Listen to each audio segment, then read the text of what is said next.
এমনও পীর আছে এখনো পেশাব ফিরে পানি লাই না। আমি আপনার মুরিদান কত আছে বলে 1010 আছে, বলে পেশাব ফিরে পানি নিলেন না কেন? আমাকে বলছে কারবালার জমিনে হুসাইন পানি পানি করে মারা গেছে, ওই পানি আমি এই জায়গায় ঠেকাবো না। আমি ছাত্র জীবনে 40 দিনের জন্য তাবলিগে গেলাম। তো তাবলিগে যাই দেখি যখন ইমাম সাহেব সালাম ফিরাইয়ে ফেলে, সালাম ফিরানোর পরে আমির সাহেব উঠে লাফ দিয়ে উঠে বলে, ভাই বাকি নামাজ আনতে কিছু দিনের আলোচনা হবে, একটু বসেন, বসলে বহুত বহুত। তা আমি মনে করলাম এদের ফায়দা যে কি আমি তাই দেখব। তারপরে দেখি ওরা প্র্যাকটিক্যালি হাদিস দলিল বলতেছে, সাহাবীদের কাহিনী বলতেছে, দিনের দাওয়াত দিচ্ছে। কিন্তু একটা জিনিস দেখলাম, হানিয়া মারিয়াজের লবণ খাওয়ার দোয়াটা আমরা অনেকেই জানি না।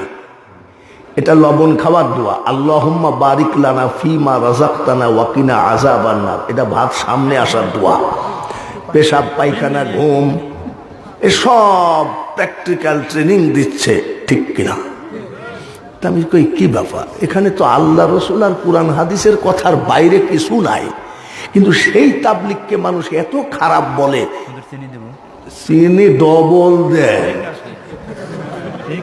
যেখানে জালসায় যায়, এই আমার এই অবস্থায় দেখি একেবারে পাইনসে চা পাঠায়।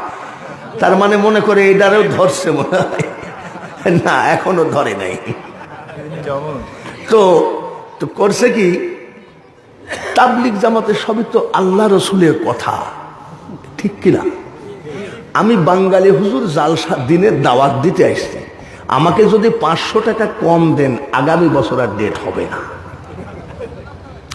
1 লক্ষ টাকা নিয়ে বক্তারা আবার আসেও না, এরকম নাই নাকি? কিন্তু তাবলিগ জামাতরা নিজের জমি বিক্রি করা, গরু বিক্রি করার টাকা দিয়ে দিনের দাওয়াত দিয়ে বেড়ায়। এরা কি খারাপ? আমি এরা তো ভালোই। আচ্ছা ঠিক আছে, গেলাম চরমোনাই। কোথায়? চরমোনাই যাই দেখি খালি জুব্বা আর জুব্বা। আমি দেখি তো এখানে কি হয়, পীর সাহেব ওয়াজ করতেছে, এ বাবা আপনাকে যখন কবরে শোয়ানো হবে 40 কদম হেঁটে মুসল্লিরা চলে যাবে, একটা সাপ এসে সবল মারবে, 70 গজ নিচে মাটির নিচে চলে যাবেন। আর একটা সাপ এসে সবল মারলে 40 গজ মাটির নিচের থেকে চলে আসবেন। কবরের চিন্তা করেন বাবা, কবরের ভয় করেন। কবরের ভয় দেখাতে দেখাতে কয় জিকির করেন সুবহানাল্লাহ সুবহানাল্লাহ। এটা হলো সর্বনাশ জিকির। দেখেন সর্বনাশ যেখানে আছে দেখবেন সুবহানাল্লাহ সুবহানাল্লাহ, আলহামদুলিল্লাহ আলহামদুলিল্লাহ, আছে না? তাই এখানে তো সবই আল্লাহ রসুলের ব্যাপার, তাহলে এদের বিরুদ্ধে বলে কেন? তাবলিগও তো আল্লাহ রসুলেরই ব্যাপার, ঠিক কিনা? তা আমাদের মধ্যে এত দলাদলি গেলাম 8 রশি। কয় রশি? 8 রশিতে যাই দেখি হাজার হাজার মানুষ সব বসে আছে এক সারিতে। কি কয়? ইয়া আল্লাহ 8 রশি, ইয়া রহমান ইয়া রহিম। আমি এরাও তো আল্লাহ কি ডাকে রে। আমাদের মধ্যে এত দলাদলি কেন?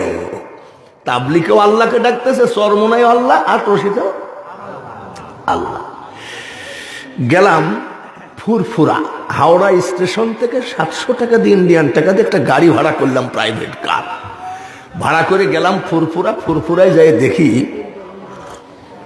ফুরফুরা পীর সাহেব মুরিদানের সামনে বলছে, এ বাবা চোখটা বন্ধ করো, কলবের দিকে খেয়াল করো, তোমার কলব তোমার পীরের কলবের দিকে মুতাওয়াজ্জা আছে, এটাকে মুরাকাবা বলে।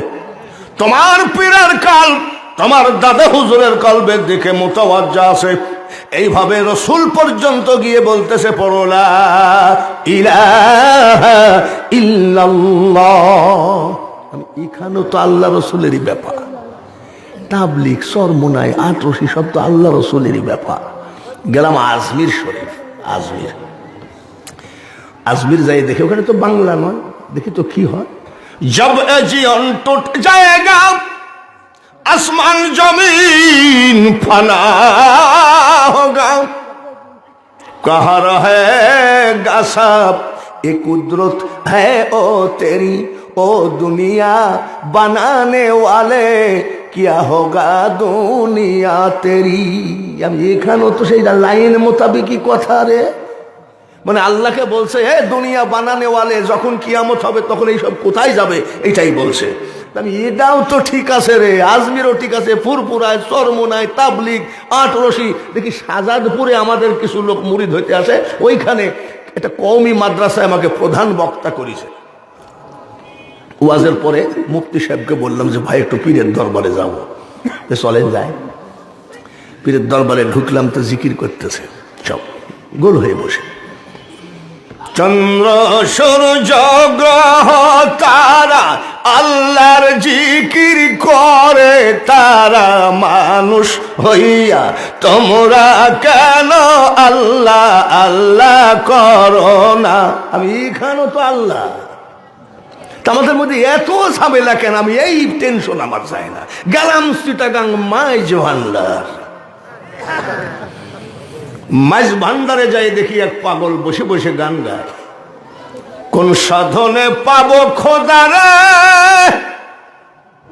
এ ভান্ডারি ধন রে কোন সাধনে পাবো খোদারে আমি এও তো খোদাকে খুঁজতেছে ঘটনা কি সব ঘুরে এসে গেলাম লালন সার মাজারে আমার বাড়ির থেকে 5 মিনিট হাইটে গেলেই পাওয়া যায় দেখি তো কি হচ্ছে দেখি এক বাবাজির মুস 25-26 বছর মুস কাটেনি মুসগুলো হলুদ হয়ে গেছে হলুদ হয়েছে কি জন্যে এই সাদা কাগজটা যদি রান্নাঘরে রাখা যায় তাহলে কয়েকদিন পর হলুদ হয়ে যাবে কিসে ধোঁয়ায় কিসে তাহলে ওনার মুছেও মনে হয় কিছু ধোঁয়া লাগছে এটা কি চুলার ধোঁয়া তা আমি বলতে পারবো না তো হলুদ হলে হবে কি দেখি তো লোকটা কয় কি দেখি তো চুপচাপ বসে আছি আর কয় ডুবায়ে ভাসাইতে পারো কাইতে তোমায় ডাকি আমি ইলাহিয়াল মিনগো আল্লাহ বাদশাহ আলম পানা তুমি আমি এরাও তো সেই ডুবাইয়ে ভাসাইতে পারো তাইতে তোমায় ডাকি ইলাহি আলমিন গো আল্লাহ এরাও তো আল্লাহকে বলতেছে খালি মুস্তা হলুদ আর কি তা আমি আবার বলছি বাবাজি একটু ভালো করে গান গাও তখনও চিন্তা করছে মলবি আমাদের লাইনের লোক একটা ভালো গান গাও তো বলছে কাশি টাশি দিয়ে গান গাইছে গানের একটা ভাব আছে না আমার বয়স তো 75 তো লোকটা আমার একটা গান ধরিছে চলিতে চরণ চলে না চলিতে চরণ মানে কি দিনে দিনে অবশ্যই আগের বাহাদুরি এখন গেল আমি এ তো মারাত্মক গান রে এক সময় মাইক ছাড়া 5 ঘন্টা চিল্লাইছি এখন মাইক হলেও ভয় লাগে যে পারবো কিনা তাহলে আগের বাহাদুরি কি আর আছে চলিতে চলন চলে না দিনে দিনে অবশ্যই আগের বাহাদুরি এখন গেল কই আমি আবার 10টা টাকা দিয়েছি যে ভাই তুই আমার মনের কথা বলিস তুই গা যেই 10টা টাকা দিয়েছি ও কয় মুখে মাথার চুল পাকিতেছে মুখের দাঁত পড়িতেছে চোখের জ্যোতি কমিতেছে মনে ভাবি চশমালো এইবার আসেন তাবলিগ জামাত থেকে চরমোনায় আটরশি যতগুলো বললাম আমি কি কারোর বিরুদ্ধে বলি